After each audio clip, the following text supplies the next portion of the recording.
Hello friends, आपका मेरे YouTube channel current affairs with Manish पर स्वागत है।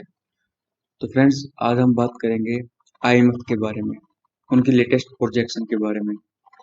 IMF cuts India's growth forecast for financial year 2022 to 9.5% from its previous projection of 12.5%।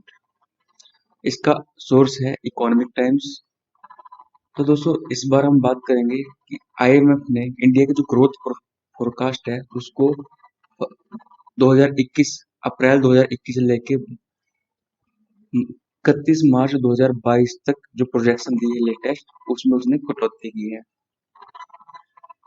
The international monetary fund has slash India's growth forecast for financial year 2022 to 9.5% from its previous projection of 12.5%, citing the severe second COVID-19 wave during March to May. The only reason behind this downfall is the second wave. The global growth forecast remained unchanged at 6% for the calendar 2021, as upgrades in the developed world were offset by downgrades in several countries that experienced renewed waves, notably India. IMF ने पूरे world के लिए जो अपनी projection है उसको same रखा है, दैट इज एट 6%। बट उसने जो डेवलप्ड वर्ल्ड था उसकी प्रोजेक्शन को बढ़ाया है, और जो जो जो countries which are now facing the corona virus risk again, तो उनमें डाउनग्रेड किया है। तो अल्टीमेटली उसने वो सेम रहा है, अनचेंज्ड रहा है।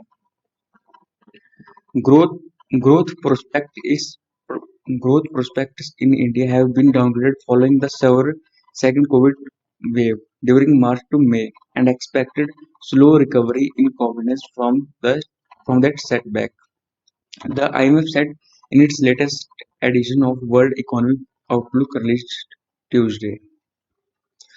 The forecast for financial year 23 has been raised to 8.5%, an upgrade of 1.6 percent points. IMF ने फाइनेंशियल ईयर 23 के लिए इंडिया की प्रोजेक्शन को बढ़ा दिया है 8.5% तक, और ये इंक्रीज है 1.6% from the previous projection for the same period.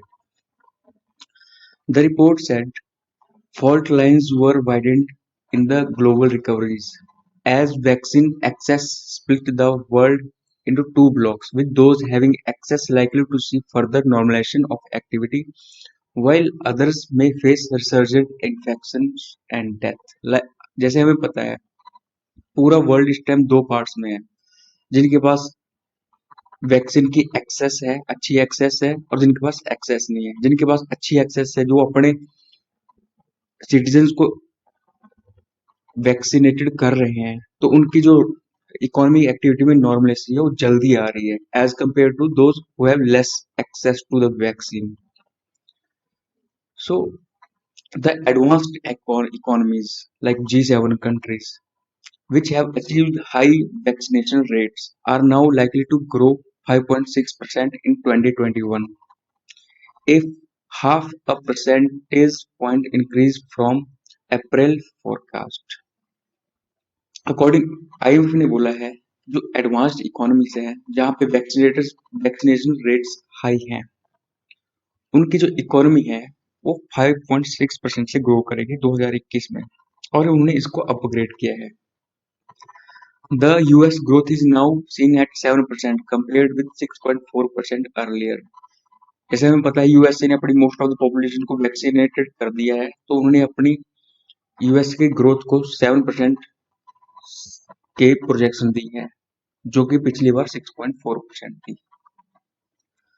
पर इसने चाइना's growth forecast has been cut by 0.3% to 8.1% for the same period of financial year 2021.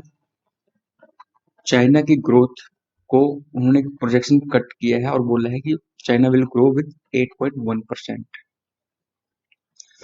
Faster than expected vaccination rates and a return to normalcy have led to upgrades, with lack of access to vaccine and a renewed wave of COVID-19 cases in some countries, notably India, have led to downgrades. IMF's economic counselor and head of research department Geeta Gopinath said in a blog spot. Geeta Gopinath जो है head of economist है, chief economist in IMF is Indian. In countries with high vaccination coverage such as UK and Canada, the impact could be mild. Meanwhile, countries lagging in vaccination such as India and Indonesia would suffer the most among G20 economy. जैसा same discuss कर चुके हैं, जिनमें vaccination की rate अच्छी है वहां पे इकोनॉमी की एक्टिविटी में नॉर्मलाइजेशन चल रही है आ रही है, और जिनमें like India is a very huge population, so till today near about 45 crore people got vaccinated. So but thing is कि ड्यू टू लार्ज पॉपुलेशन तो कवरेज रिस्क काफी कम है, इसलिए there is a risk of third wave in countries like India. However, it warned that risk remained for everyone as long as the virus remained in circulation. Steady recovery is not assured anywhere so long as segment of the population remain susceptible to the virus and its mutation, the multilateral lender said. The IMF raised India's financial year 2020 growth forecast to 12.5% in April from 11.5% projected in January as the recovery gained strength before the second wave. Second wave से just पहले, before second wave, IMF ने बोला था कि India will grow with 12.5% अप्रैल में, और उनकी जो पिछली प्रोजेक्शन थी जो जनवरी में आई थी उसमें उन्होंने बोला कि 11.5%. बट ड्यू पर जैसे ही कोरोना की सेकंड वेव आई, अब उसने दोबारा से गिरा के 9.5% पे ले आए. The fund said better global cooperation on vaccines could help prevent renewed wave of infection and emergence of new variants, and, and the health of crisis sooner than assumed, along, allowing for faster normalization of activity, particularly among emerging markets and developing economies. Fund ने बोला है कि global level पे global leaders को like G20 में भी main मुद्दा यही था, वैक्सीनेशन. तो ग्लोबल कॉर्पोरेशन से ही हम इस पे रोक सकते हैं. लाइक सी यहाँ पे उन्होंने लिखा ग्रोथ प्रोजेक्शन इंडिया की उन्होंने -3 पॉइंट से कम की है, अब वो 9.5% है. और 2022 के लिए उन्होंने 1.6 से बढ़ाकर 8.5% किया है. चाइना की भी उन्होंने -0.3% कम की है, अब उनकी ग्रोथ प्रोजेक्शन 8.1% है. और for financial 2022 China will grow 5.7% और उनमें इंक्रीज किया है 0.1%. यूएस ग्रो करेगा फाइनेंस 2021 में 7% से, और उनमें इंक्रीज प्रोजेक्शन में इंक्रीज किया है 0.6%.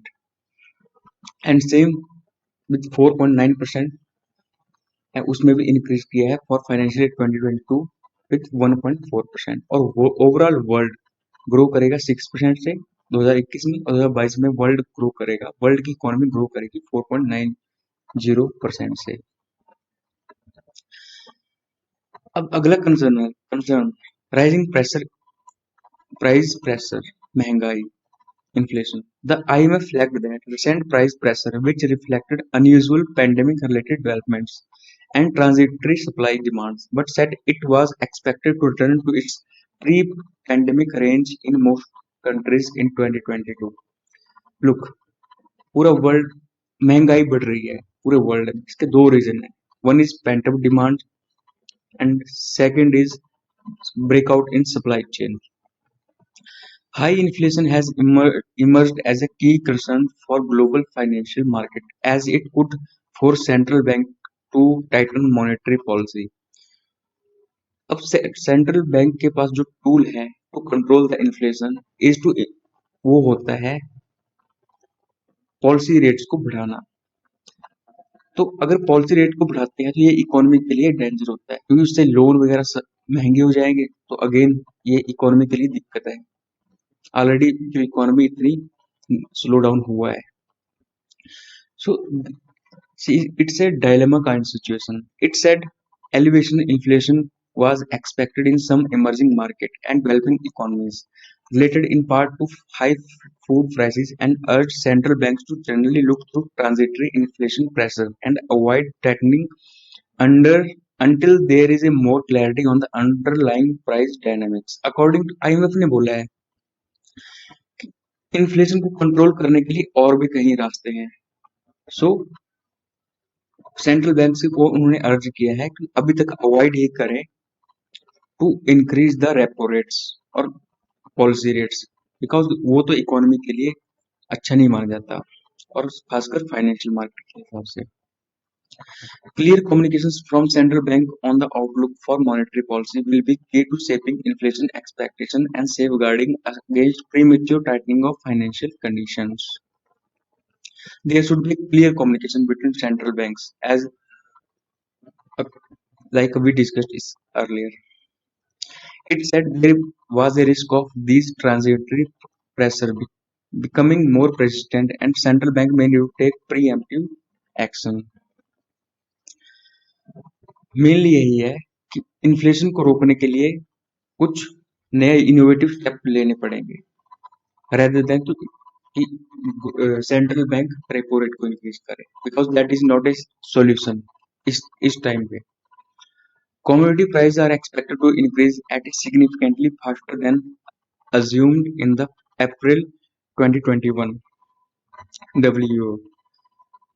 Amid the amid the strengthening global recovery, oil prices are expected to rise close to 60% above the low base in 2022. Like we know that 2022 में इतने ऑयल के प्राइस गिरे हैं, अब उससे 60% तक बढ़े हैं क्योंकि डिमांड वापस आ रही है। तो दोस्तों ये था recent outlook of IMF on world economy and specifically for Indian economy. अगर आपको कोई भी डाउट हो तो कमेंट करके बताएं, and please like share and subscribe my channel. Thank you.